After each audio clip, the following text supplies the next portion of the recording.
Good evening. Welcome to Detroit in Black and White. It's a Friday evening here in the Motor City in October. We're starting to get a little crisp fall weather. Tonight, it's just Adolph, Mongo, and I. Adolph, who is the originator of the show, started out on 9:10 a.m., and he slowly brought in a couple of us to join him. But Adolph, welcome. Hey, thank you. And I really appreciate what you, Jim, Vanessa, Teresa has done, and Eric, while I was laid up. And I don't think I did the show forever. I had people saying, texting me, when you coming back on the show? I'm like, I'm trying to learn how to talk and walk. I said it's in good hands. So tonight I felt good. We got a couple good guests, Right. and let's talk about the election before we go to our first guest. Okay. Let's just before we get, let's just tell who we got coming. We've got Go ahead. Lyson Davis, who has a memoir called Healing the Foster Child Within. And then we're going to have City Council candidate Denzel Anton Hines McCampbell, who is running in the 7th District, which is the western edge of Detroit. So that's Fred Durhal old district, right? Yeah, and so it's a very interesting district there. But before we get to that, Adolph, let's get to some talk here. And you know what? I can't believe all the shit that's in Mary's closet. None of the media folks will write about it. But they're going to write about it because she's going to implode. Her daddy's going to implode. She might crown herself queen of Detroit and stuff. She's not qualified to run this city.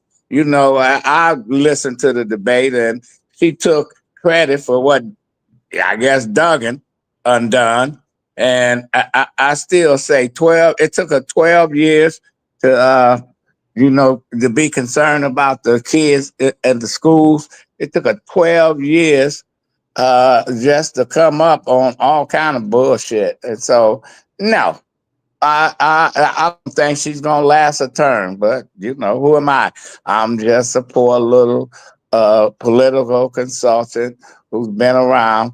But I know what smells from these crooked politicians, and she's crooked. She sat on the conservancy and defended them.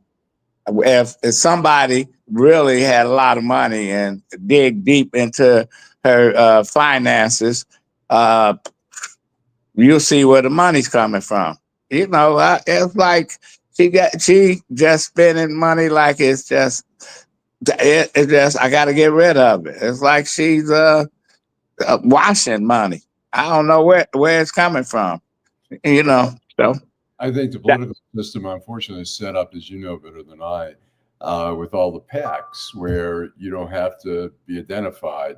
There are limits to how much you can actually give legitimately to each candidate, but we've gotten around it with all these PACs. The Political Action Committee have been set up, and so people are donating left and right, and you can donate a lot of money. They buying her. They buying access to the mayor's office. They buying her. Now we got a woman mayor. First time, a black woman's mayor. Okay. Is that gonna get rid of the poverty in the neighborhoods? Is that gonna get rid of murder and mayhem? Is that gonna get rid of folks that are miserable? The Detroit News say 75 to 76% of the people they poll love what's going on in Detroit. I want to know who the fuck did they talk to? Because the people that and the news called me, Nolan Fielding called me, and I said, Nolan, the people that I talked to, they not saying that. They saying good stuff is happening. I said, but y'all don't talk about the schools. Y'all don't talk about nothing. I usually I used to write op-eds for the news. Send it to the news. They print it. I sent one, and Nolan called me back and said, "Man, we can't print this." I said, "Why not? It's true." He said, "Yeah, it is, but if I print this, then I have to let Mary write one, and I have to." I said, "Y'all been doing that." And what was the gist of what you were writing? That she got here in the closet, the money she's taking. I said, if Coleman Young was hanging out with gangsters, people that bribe elected officials, y'all wouldn't have let it go. If that was Kinlock, y'all wouldn't have let it go. Y'all jumped on Kinlock for something that happened when he was 19. But Horace, who is all part of this campaign, he was in his 50s when he had his domestic violence, even though he was found not guilty. But I can go on and on and on. But I don't have to do that because the Detroit Free Press and the Detroit News, they got this stuff. I bet some reporter at one of those papers saying, I'm gonna get me a Pulitzer because I'm a bust her wide open. Yeah, so that's my rant. I have one more question, and you have much more knowledge of this. People are always saying they're concerned Mary's father, Horace, is going to have undue influence on the administration, that he's going to be really helping run things. Is that a fair? That's a fair, but nobody from the media. And I had that in that op-ed piece. Yeah, it just like Killer, Bernard Kilpatrick. Uh-huh. They can't help it. They already appointing people to positions. Mm-hmm.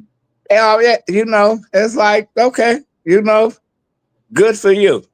Right. And if I was Pastor Kinlock, I'd be the loyal opposition for 4 years if I have to, because if she survived the 4 years, I don't think she can win another term.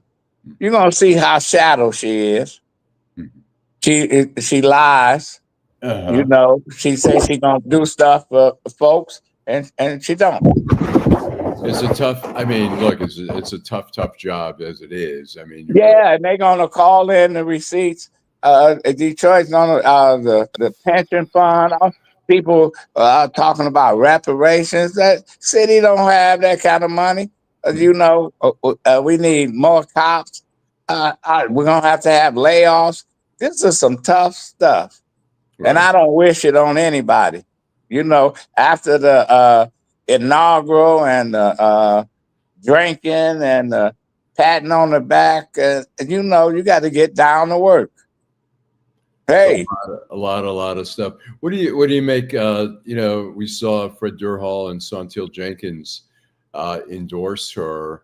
I don't think either one was a big fan of hers. Well, they wasn't, and I supported Santil and what's his name, Reverend Kinlock, because I like both of them. I think she did it because I think she was mad at Reverend Kinlock for getting in the race. I can be wrong. Yeah. But she got in it too late. She couldn't get any money from the business people. She was the most qualified person in the race. Right. She's a CEO, etc. Fred Durhal should have stayed, took his ass and stayed right there in the 7th district. He got nothing coming because he want a job. They might give him a job, it just he a big stress. Right. Nobody's going to elect him. So I was surprised, Fred. I mean, he was just a one-term council member.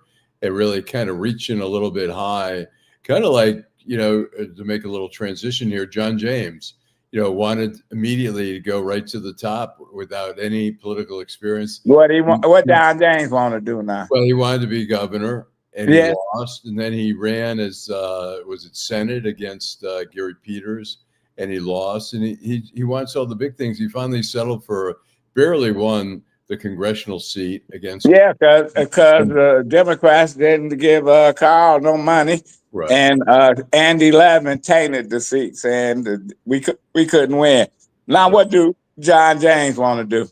Well, now he wants to be governor, but it's interesting. Ed Sarpolis today in our show earlier today was talking about that there was just a poll put out by the Republicans, or a Republican pollster, saying that John James is leading, but Ed's skeptical of that and says the Republicans don't really think he can win that race. He's, I think he's always reaching. He wants, he's a 3-time loser. Yeah, he's just, he's always trying to, So before we're going to bring on our guest, we're going to read some comments here, and then we're going to go to a commercial break, and then we're going to bring in Lyson Davis, who's going to talk about her new book out here. But let me just acknowledge some of the people here. We've got Kenneth Reed. Good evening, team. Janet Overall. Good evening, everyone. We've got Eric Brown. Good evening. We've got Jill Sheridan. Good evening. Good to see you, Adolph. Jared. Good evening. Detroit. G Money. Hollywood 4116. Allan and Adolph, greetings. Adolph, it is certainly good to see you. I wish you well. I'm glad to hear you are doing a lot better. Karen Winston, greetings. Eric Brown says the media has been an embarrassment, and that alone should have concerned the electorate. The media hasn't done enough to really. The media's job is to educate voters, so voters put it before them. If they don't want to read about it, there's not much you can do. I think that reading the free press is like reading a Mary Sheffield press release every day. God, man, you know what? Maybe I'm seeing it wrong, but I'm just not satisfied. Look, we don't see enough coverage from City Hall, period, from either paper. It says Dorian Denard says, do you know where it's coming from? Talking about the money, I think. Good evening, Brown, Mr. 12, and then Eric says Cranes has a story. They just stating how much she has outpaced him in fundraising. Karen Winston, I do, and then G Money Hollywood. Adolph, I think it's too late for Kinloch to make this push. Time is not on his side. Yeah, maybe so, but you just don't give up. You get out there. Kinloch is a good guy, and if he don't win, he should be like a fly on her ass for 4 years. Call her out, because she can't answer the question on the fly. She got to practice. Yeah, she got to do something that Allen Iverson don't like to do. Practice. I'm talking about practice. And we've got Smith as the fall guy. Her and Mullen helped him take on Promises. We'll take care of you. 40 million. Yeah, okay. G Money, what's up? E, talk back to me. And we've got a bunch more here, which we'll get to. But let's get John Davis. And we've got some other issues. I'd like to, at some point if we get time, talk a little bit about the Chauncey Billups indictment. One of my favorite Piston players, below. Well, I was dismissing it until I seen all the shit that was what they did and how they got paid. It's I think the problem is that some of these athletes are into gambling. They make a lot of money and they lose it. They lose it. There's a lot of Charles Barkley was a big gambler. Michael Jordan was a big gambler. They got the money to do it. You could bet $1 million and so what? But anyways, let's take a break and we're going to come back with our first guest. Hello, Detroit. Early voting runs through Sunday, November 2nd. You can cast your ballot at one of our 9 early vote centers from 9 a.m. to 5 p.m. In this general election, we will elect the mayor, city council, city clerk, and other city officials. To find the location near you, visit our website or call us at 876-0190. So let your voice be heard and vote. Hi, I'm Eric Sabri, your Wayne County Treasurer. If you're living in the home of a deceased family member and you're facing property tax foreclosure, the probate process can be helpful to you. If you file a probate petition and notify our office, the foreclosure proceedings will be halted during the probate process. Contact us at 313-224-5990 or email us at taxinfo@waynecounty.com. We're here to help.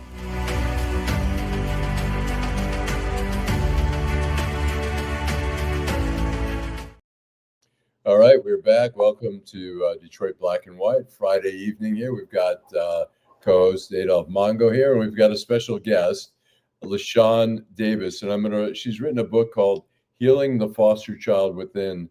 It's a memoir. I'm going to read a little description, and I'm going to ask her to tell a little bit about her background and how she got to all this. It says, an inspiring story of a young girl's faith, hope, and resilience to overcome childhood trauma while being shuffled from home to home in the foster care system.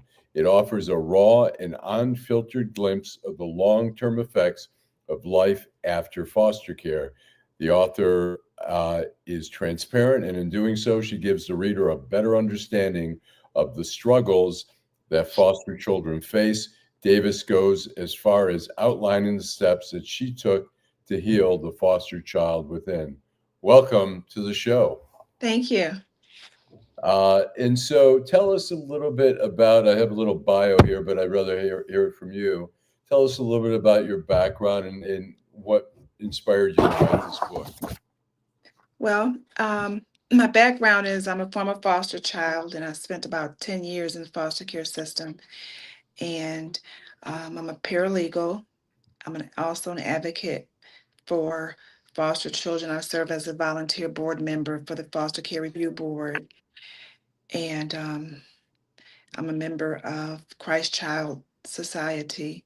That's the orphanage that I lived in. Okay. And what inspired me to write the book was actually, I was in therapy after a tumultuous divorce, and in digging deep dive into therapy, I was found out that I had a lot of issues with abandonment and rejection that stemmed from me being in the foster care system. So I wrote about how the foster care system affected me as a mother, as a wife, as an individual, and how it affected me in relationships. How many foster homes did you, over a 10-year period, how many were you in? And tell us how that works for those who have not been exposed to the foster system. I was in at least about 5 or 6 residential facilities, and I was taken away from my parents, my mother, due to drug abuse. Okay. And I was separated from my siblings as well. So I just went through the system, just being shuffled from home to home and home. And one day during therapy, I broke down so hard because I had suppressed all the pain just going through life, not realizing that I was overcompensating in relationships and accepting any type of attention just to be loved. You did you have any advocates in these foster homes? It seemed like you didn't. No. And that nobody looked out for you. I'm talking about the state or the county or whatever. And it's all kind of abuse. What kind of abuse did you receive when you was going from home to home? I experienced sexual abuse by one of the lady that adopted me. Her boyfriend sexually assaulted me. How old were you? 7. Wow. Yeah. You couldn't tell anybody, could you? I told her, and she took me back to the group home. Oh, well, yeah, that's of course. Now, how did you get out of the system? And who? I was adopted. I was adopted twice. One didn't work out. The other one did. I was adopted at the age of 12 and a half, almost 13. That's And kind of old, isn't it? yes, I was one of the longest residents at the facility at the group home, because the older you get, the less likely your chances are for adoption. Have you talked to any of your foster parents or siblings or whatever? My siblings, I've talked to my siblings. One of my sisters, she's actually a foster care supervisor now for the state Okay. of Michigan. We were actually separated, and we reconnected. Um, And so how does that work when in the whole foster system when you say you will go back to a group home? You live in a group home and then a foster parent comes and says yes. Do they talk to you or spend some time okay. with you before? How does it all work? So, potential um, foster care parents come and they interview you, Mhm, and it's sort of like a lineup, and they ask you questions, and they just, to see if it's a good fit. mhm. And um, if it is, then they'll go through the process of being vetted with the state, Yeah. background checks. Do you have a choice of saying no? Like I don't like these No. people. So if somebody likes you, that's all that matters. They drop you off, huh, Right, and keep right. going. That's right. Yeah. And So, so, yeah, oh, go ahead. go ahead, Allan. I was just say, so in the was this when you were sexually abused? Was that the first home you were in? No, And, no, it wasn't. and so how does that? Is there a limit to how long the foster parents have you, or can they have you for till you're an adult, or how does that work? Well, it primarily works as if they reconciliation. I'm sorry, reunification is the goal. Okay, for the parents and the child, and the state will do whatever they can to try to make that happen. But a lot of times that doesn't happen. So there is no time frame um, as to how long that foster parent can keep you. Um, Why? What were some of the reasons why they sent you back? Here you had a home, you know, and then all of a sudden you back well, in the system. the sexual abuse took place, and she took me back to the group home, Okay, and what about the others? and I stayed at the group home, and then I was transferred to another group home, and then from there I was adopted. And Wow. that the first adoption didn't work. Correct. What was the problem? The sexual abuse took place in the home. Okay, this book is Mhm. fascinating. Thank you. But when did you come to realize that you need to write this? Um, After my divorce, I was married for 21 years, and when I moved back from Arizona to Michigan, I was just in a really bad place mentally, and I sought therapy. And during therapy, like I said, we tapped into the trauma, the childhood abuse, the physical abuse, the sexual abuse, the emotional abuse. And um, I was just always accustomed to being in unhealthy relationships because I just wanted to feel wanted and loved and needed. So um, it was important for me to write because I felt like in order for me to let it out, I had to process it, process the pain, but yet I never wanted another child to feel like I felt. So I felt as if I needed to let people know the struggles for folks. Aren't you sitting on a board? Yes, What board you sitting on? the foster care review board for the state of Michigan. Okay, yeah. So I know some of these foster kids are gonna have an advocate in you. Uh, you wrote this book. You selling this book. Yeah, Do you feel better? I do. I do. I feel healed because I went back to the group home that I lived in. And that was healing for me. It was very painful, but it was healing. And now I mentor the kids now. So, And let me ask you there, we've got a lot of comments that I want to read some of them, but okay. some foster parents are doing it out of the goodness of their hearts, and are some doing it just for the money? Yes. And Yes. and And that is not a lot of money, is it? It's not, their stipend's not a lot. But one thing I will say is that the foster care system it is about revenue. It is Yeah. about, it's a revolving door for these children. But at the end of the day, it's about money.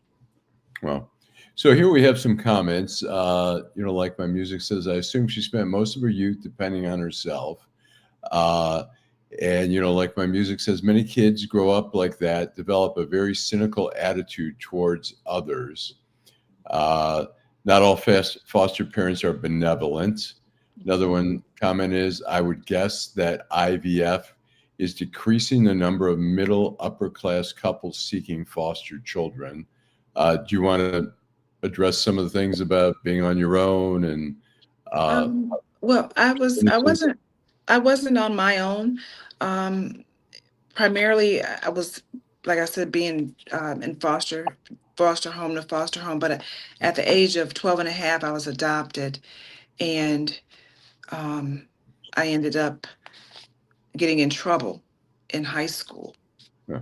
And What kind of trouble? I stabbed a young lady in high school. Oh, wow. Oh, And what happened? What was the circumstance, and how did your adopted parents react to that? She was very, very disappointed in me. And the young girl kept bullying me in school. And I took it upon myself to take a knife to school one day, and she approached me Uh-huh. and she grabbed me and I stabbed her. I'm glad you didn't. I'm glad you didn't kill her. I am too, but the thing about it is I felt so bad. You defending yourself. You Well, know. no. Well, Go ahead. Go ahead. What? go ahead. I was wrong. I was wrong because I- I should not have handled it that way. I should have told someone, had well, conflict resolution. But well, you got experience now. As a young person, we don't think that way. right. You know, it's all about survival.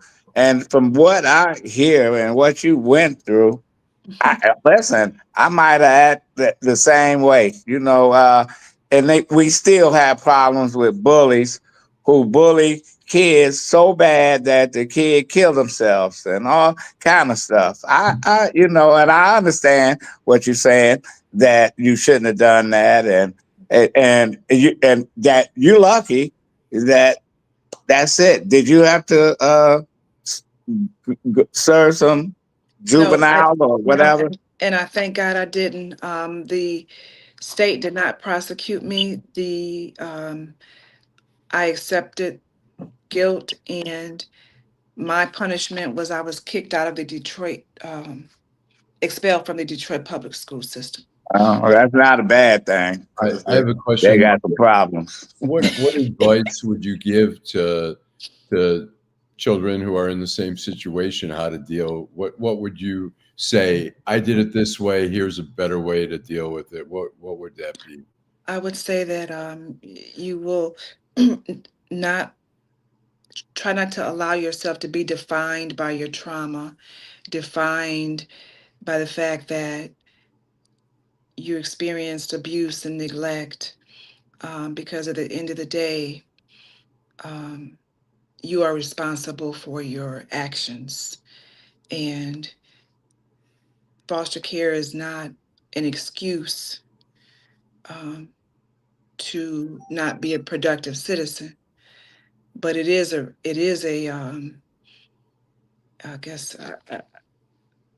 guess I want to say it could be a reason why children who have been in the foster care accept bare minimum.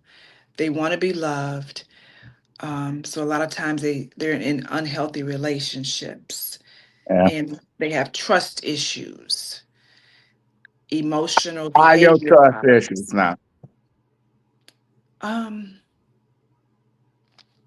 Do you trust anybody?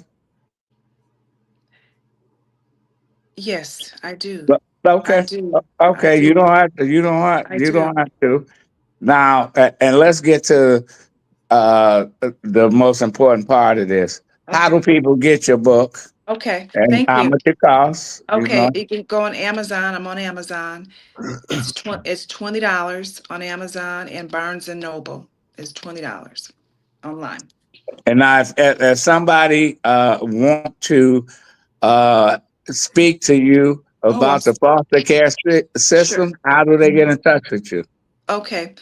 You can email me, or you can give me a call. My email is lyshon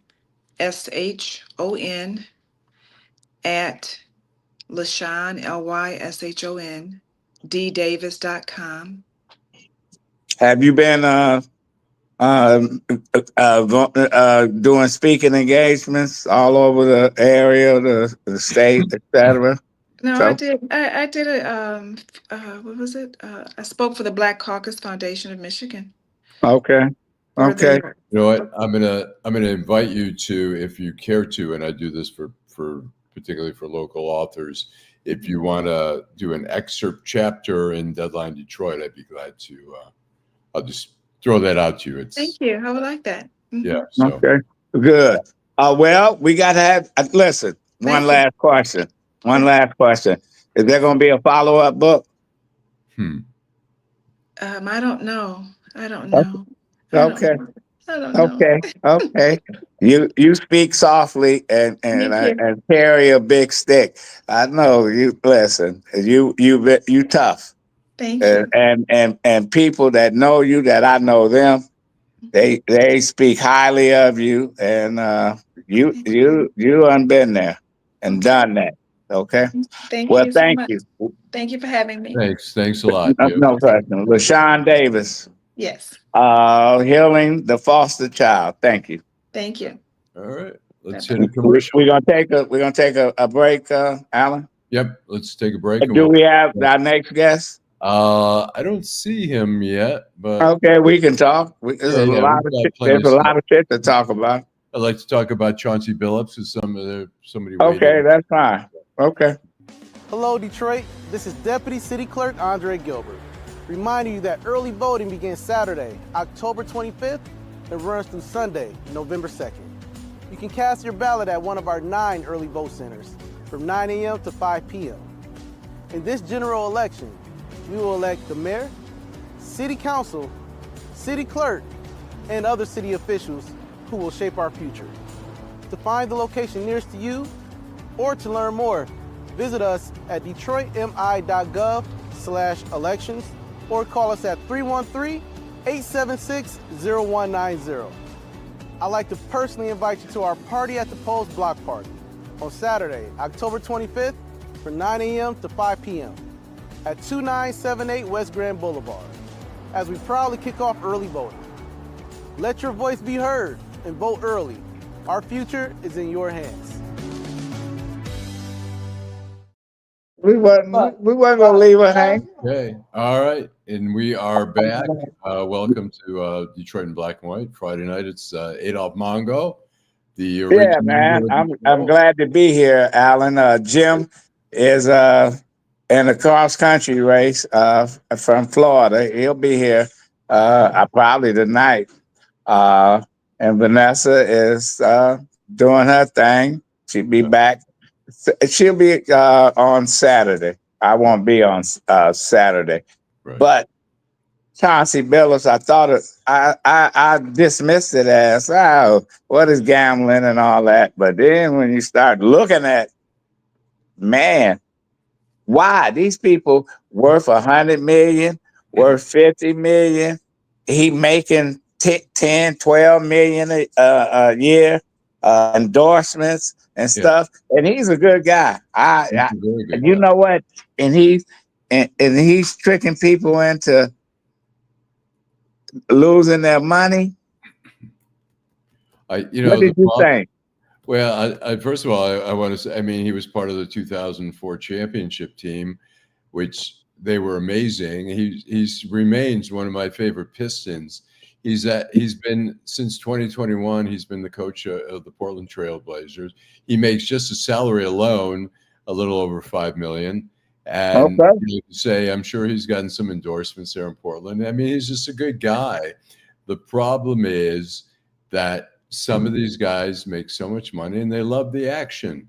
They get to play. And the sad part is, and there's a story in Deadline Detroit, really, where Lynn Henning, the baseball writer who does a lot of stuff still for the Detroit News, was talking about, he says, well, if you're offended by Chauncey Billups and the other athletes, he goes, what about being offended by the fact that the sports teams embrace gambling? If you watch FanDuel baseball, Tiger baseball, every game they'll show 3 hitters on the screen and they'll show the odds that you can bet that they're going to get, if they're going to get a home run or not.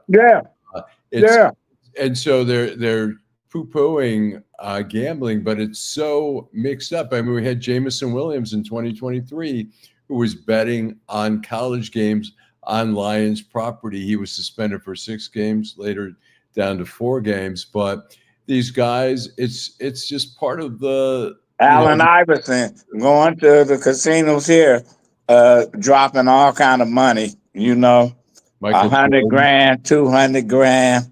As Charles Barkley, he had money, but he was losing big bucks.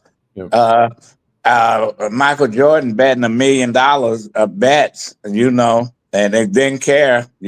He bet on anything, and then you see Chauncey Billups come out of the police station, the jail. I felt sorry for him. He felt like he was about to pass out. I felt sick, really, to be honest. Like I say, he's such a good guy. He did so much for the Detroit Pistons. He was always a great teammate, beloved in the city, doing great in Portland, although they didn't make the playoffs last year. But and to get him, when I started reading it and I was writing about it, I just saw it. And basically what the indictment said is that he would, I can't remember, they called them face people or whatever. They had some well-known people like Chauncey who would legitimatize these games. And in the 22-page indictment, he's mentioned multiple times, but the only time they talk about a game is there were some games he was involved in Las Vegas. And they had cheating machines. They had like card shufflers that were cheating, that were figuring out who had what cards. They had cameras. They had readers that could read what cards were and stuff. And, people were being told what the other person had. And so supposedly him and some other people would get a cut of the action. Now, the mafia, there were 4 crime families, the Gambino, the Genoveses, in New York, who were involved in a lot of this stuff. And it's just, there's no reason to really, except if you're a huge gambler, then you're always down. You're always losing money. You're always looking. House wins every time. Harvey Weinstein's, and not to say she was gambling or whatever, but people don't have a sense of how to deal with money. He had Harvey Weinstein divorced his model wife. He gave her $15 million. And now she's getting kicked out of her condo in New York or something because she can't. Was she gambling? I don't know what her deal was, but some people are just bad at handling money. Don't you remember Isaiah Thomas playing poker with the Chaldeans, and he's writing big checks for $50,000 to the party stores and stuff? Yeah. Isaiah was under investigation for gambling. Yeah. The problem is the integrity of sports. Is now, how can you question the integrity of sports when everything is gambling? Like I say, watch the Tigers every single day. They give the odds of this person hits a home run, you can get $8.50 for $1 and all these crazy bets there. And so I think the sports are just being bankrupt by, you've got to wonder sometimes why, one of the players, I can't remember his name now, who was playing for Miami, he was in the other indictment where he was giving information away. And now, you have, not only in the old days, you bet on a game, you bet who, this odds or that odds, but now it's like you can bet on a player, you can bet on the first quarter, you can bet on the second quarter. And so this guy, So what is that guy that's a Michigan slappy? He doesn't give Michigan all kind of money. Yeah. Dave Chris something. Webber got involved, all that. Yeah. Yeah. I'm trying to remember his name now, but they vilify Chris Webber and them. They were just ahead of the game when they was taking money from gamblers and from number men and all the other shit. But I see people online. Ed Martin. Yeah, I see people online that dog out Chris Webber, but embrace all the money that these folks are giving these players. I say it's the same shit. Right. They gave Reggie Bush back his Heisman Trophy. They need to, yeah. But if you are fixing games, you should be banned forever. And they need to go back to the day that you couldn't bet. You didn't. The sports teams didn't want to be involved in Vegas, right, or Atlantic City or whatever. Because the criminals. Yeah, I mean, unfortunately, Chauncey Billups. I mean, I'd be shocked if he has any future in the NBA. And if he had to get involved in that, the game in Las Vegas, they said the games. I don't know how many games were played there, but there was they fleeced some of the suckers there in the game out of $50,000. But all in all, this whole scheme, which started in 2019, they say they ripped off people like to the tune of $7 million collectively. That's not a lot of money. No, it's not. But we saw that. People. I'm always shocked that people are willing to commit crimes for so little money. We saw that. Right. That's like chump change to these guys. These guys get fined for one game if they do something wrong. Someone can get fined $50,000. It's like, we saw that early in the late 80s, and you may have known some of the people from the Recorder's Court, 36th District Court. Right. They got caught up in, where the party store owners Yeah. $150. Leon Jenkins, he was taking pantyhose and shit from the party store, and he the only one that beat the charge.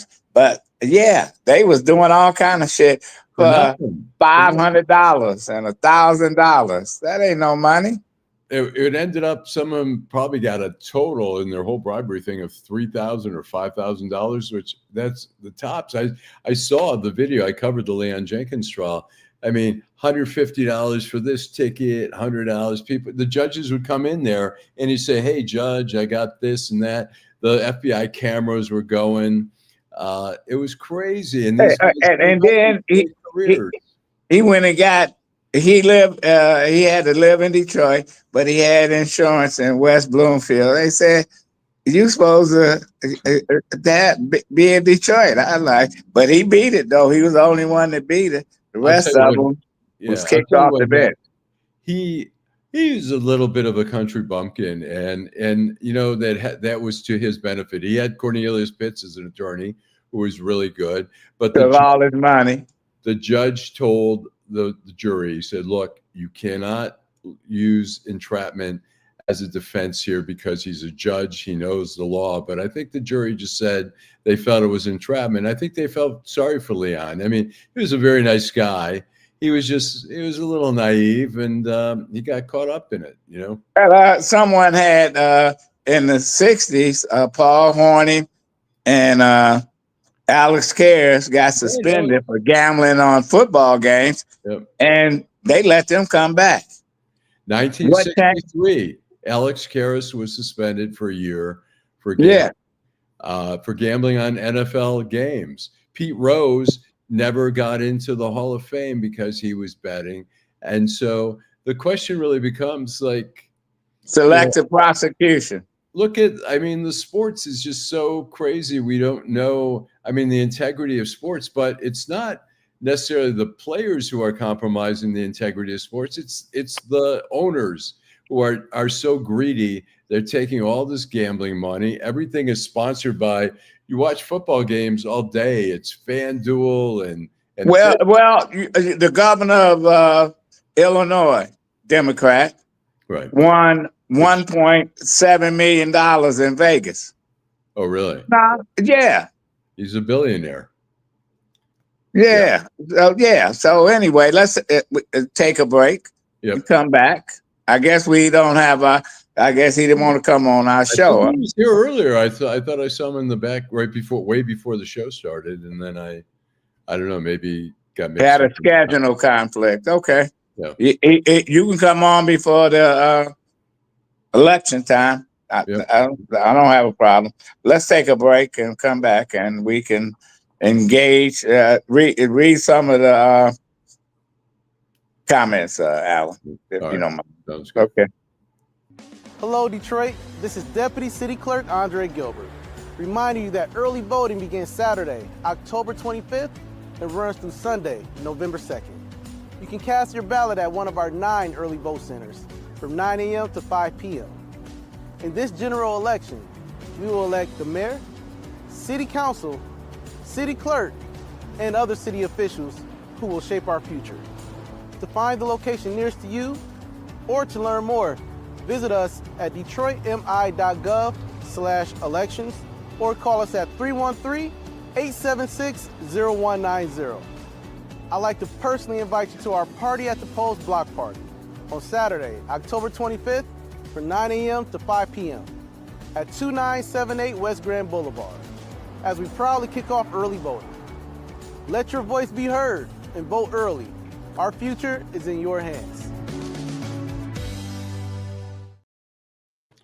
All right, we are back in Detroit in Black and White for our final segment here. We've got Adolph Mongo, who I was mentioning. Adolph was the originator of the show. You were on, how long were you on the 9:10 a.m. before? 7 years. 7 years, and it was interesting. And then Kevin Adele, he sort of dropped the boom. Well, he went berserk. It was time to go. And I've been knowing Allan a long time. And I said, Allan, I think I'm going to do a podcast, because Allan was coming on 9:10 periodically. And he said, well, team up with Deadline Detroit. It was a lifesaver. Couldn't have done it without you, Allan. Appreciate you. Yeah. Hey, likewise. So, all right, let's hear some. We're going to read some comments here. We've got Willis Martin says, shortly after Kobe passed, I stopped watching. No interest here.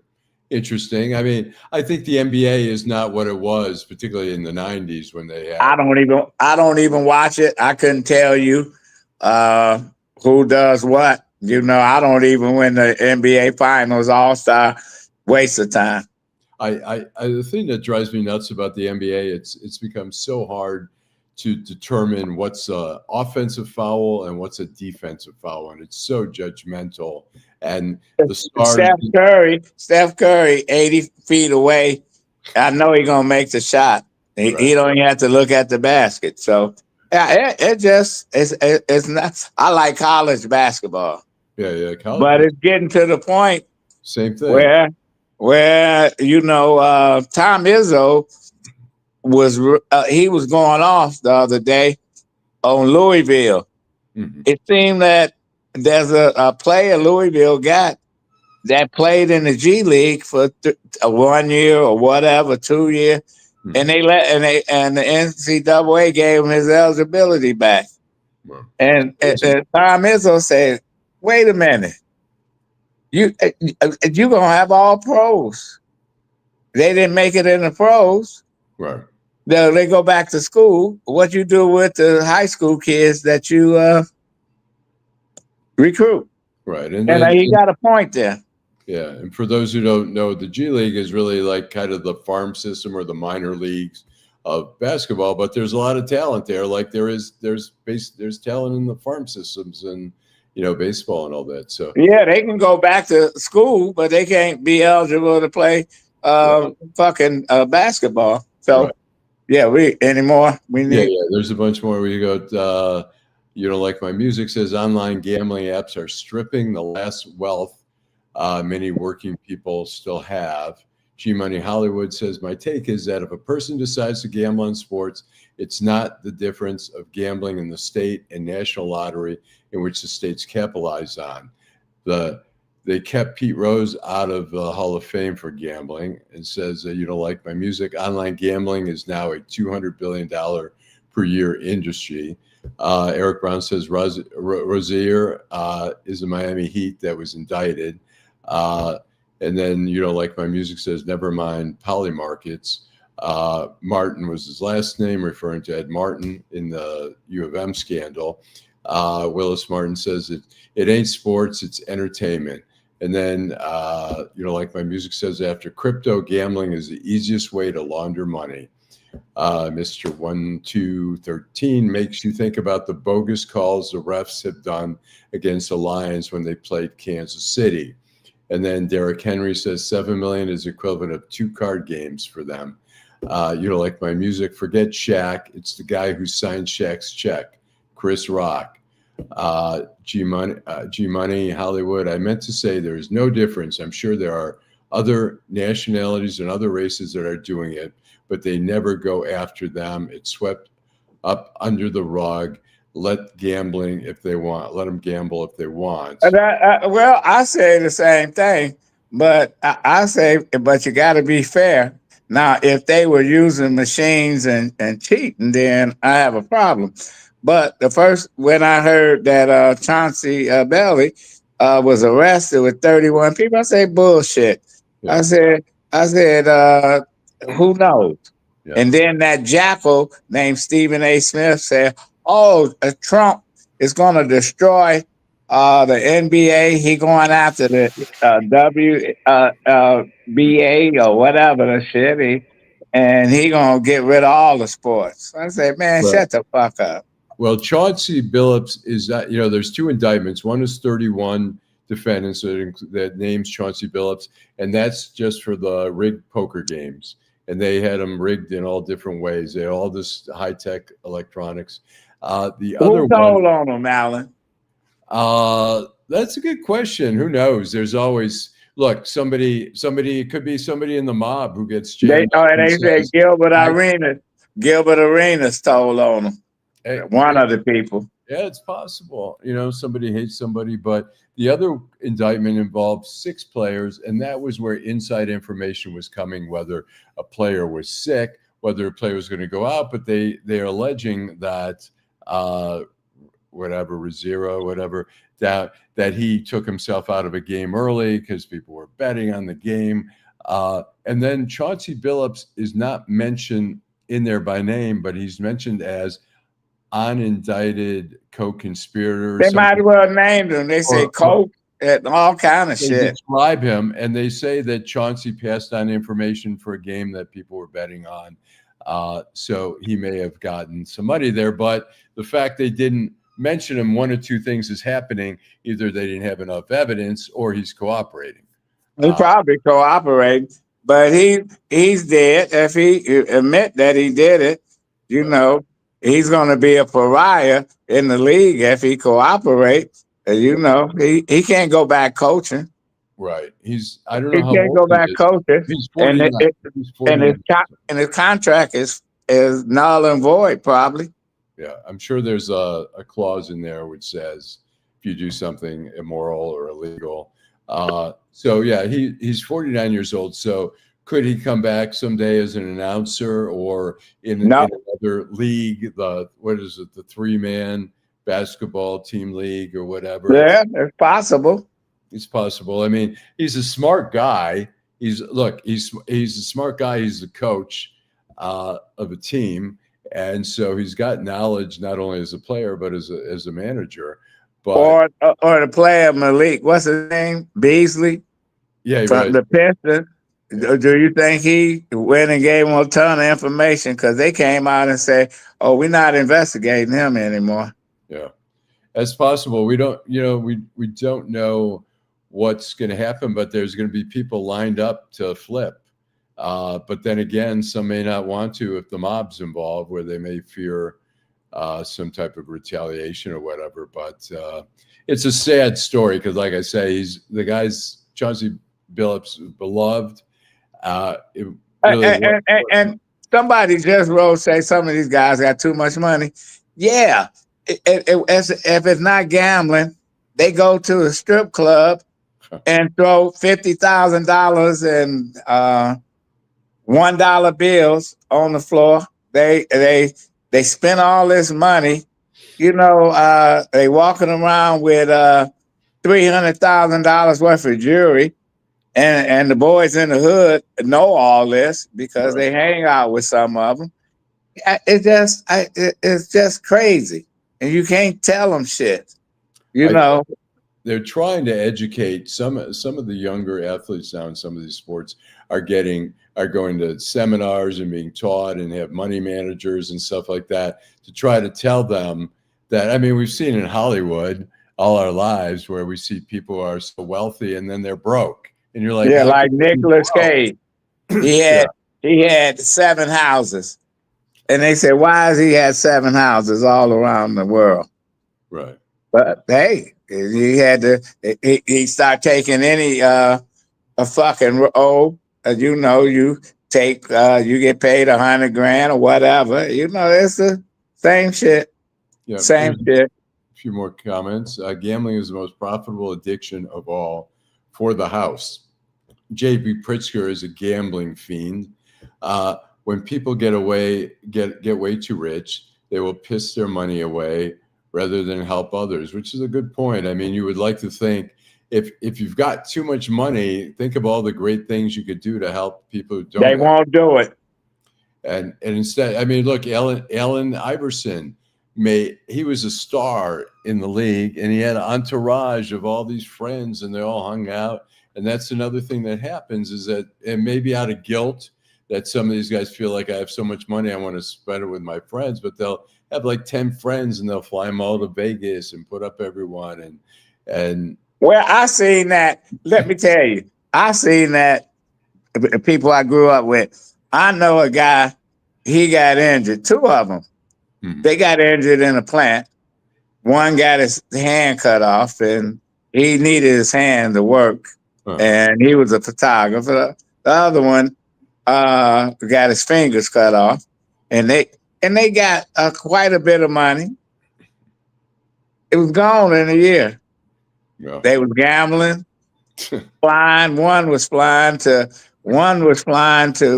California and back, taking people with them. If you got $300,000, that shit goes. Yeah. That shit goes. One rented a car for 6 months and stayed in a hotel for 6 or 7 months. God, man, Yeah, it's these are good guys, and it's like, damn, man. Hey, look, you know what? It's funny. Bill Halls, when I was at the Detroit News, our basketball writer, he would say some of these guys are kids. They're 21 years old and they're making these crazy salaries. And he said they would get, this was way back, in the early 90s or whatever, they were getting, I think, $25 or $175 a day just for food. And they would go to McDonald's. They were like 21-year-olds. They get 3 Big Macs and a few fries and pocket the rest of the money. But there's so much money. I mean, look, we had, I worked as a janitor at Wilson Hall at Michigan State to get spending money. I worked at the kitchen, washing dishes and shit. Right. So hey. Okay, it's 9:29. Yep. Time to go. Hey, Allan, it was great. Likewise. Good doing a show with you. You see me next week. Right. Okay. I'm getting back together. Y'all have a good show tomorrow. Yeah, it's great having you back. You're the Okay, thanks. show. Great to be back. So And we've got a show tomorrow at 10 a.m. Adolph will not be here, but he'll be back either next Wednesday. We'll have Vanessa Moss will be back, and Jim Nardone, and everybody have a great evening. The world, if anyone's into the World Series, the first game of the World Series on tonight. I can't help it. Fuck the World Series. Fuck the World Series. Teresa, thanks, Teresa, the person that makes it all happen. Yep, absolutely. Okay. All right, everybody.